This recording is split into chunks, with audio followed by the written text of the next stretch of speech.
Good morning ओडिशावासी समस्त को सुप्रभात। एबे चलची वर्षा मु माने एटी गोटे छकरे अच्छी बहुत जोर से वर्षा होची।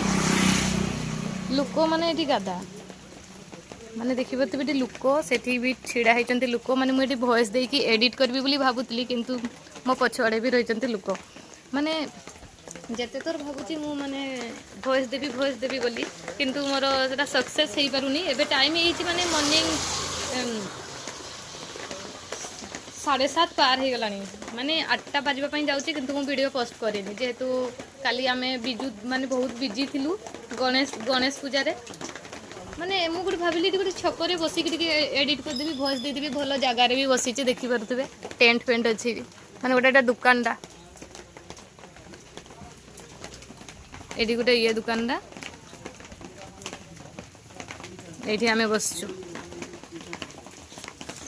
माने पूरा खुशी बस आसब बस को जगिजु आम टाटा।